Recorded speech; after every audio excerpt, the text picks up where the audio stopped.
বাংলাদেশের যে অবস্থা, আসলে মানুষ কি খেয়ে থাকবে। আসসালামু আলাইকুম, কেমন আছেন?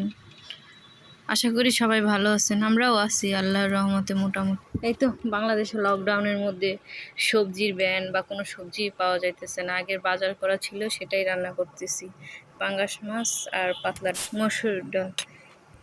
তো গ্যাসে রান্না, মানে গ্যাসে শুধু বাগার দিতেছি, কারণ দেশের যে অবস্থা, গ্যাস শেষ হইলে তো গ্যাসটা পাওয়া খুবই মুশকিল হয়ে যাবে। যাই হোক, আমি রাইস কুকারে ডালটা সিদ্ধ করে নিচ্ছি, গ্যাসে বাগার দিয়ে নিচ্ছি।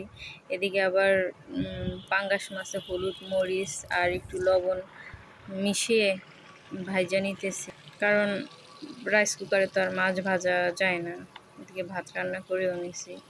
যাই হোক, দেশের যে অবস্থা আল্লাহ জানে কবে ভালো হয়। তো সবাই আমাদের বাংলাদেশের জন্য দোয়া করবেন যেন সব কিছু ঠিকঠাক মতো হয়। জানি না আগামীতে কি হয়, শারাবদের সময় কি হয় তাও জানি না। তো এদিকে আমি আস্তে আস্তে মাছগুলো ভেজে নিতেছি। শারাফের বাবা তো বাসায় নাই, সে তো অফিসে। তো আমাদের ফেসবুক পেজ থেকে দেখলে ফলো করবেন, আর ইউটিউব থেকে দেখলে অবশ্যই সাবস্ক্রাইব করবেন। মাছের মধ্যে একটু আলু দিব, কারণ কোনো সবজি নাই, আর শারাফ তো একটু আলু ছাড়া খাই না, ওর তো আলু লাগে, ও তো ছোট। তো আপনারা কেমন আছেন আর কোথা থেকে ভিডিওটা দেখতেছেন কমেন্ট করে জানাবেন। আর আবার বলতেছি, আমাদের চ্যানেলটি সাবস্ক্রাইব করে আমাদের পাশে থাকবেন।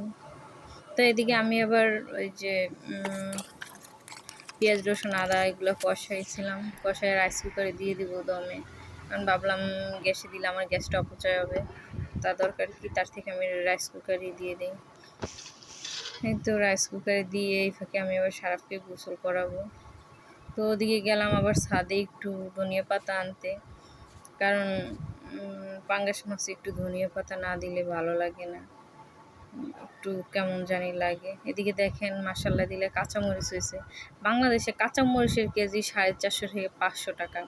বাইরে ভাই কীভাবে খামো, তাও আল্লাহ গাছে কয়টা মরিচ দিচ্ছে, এগুলাই খাওয়া যাবে। মরিচের যে দাম, তার থেকে মনে হয় যে মরিচ না খাওয়াটাই বেটার।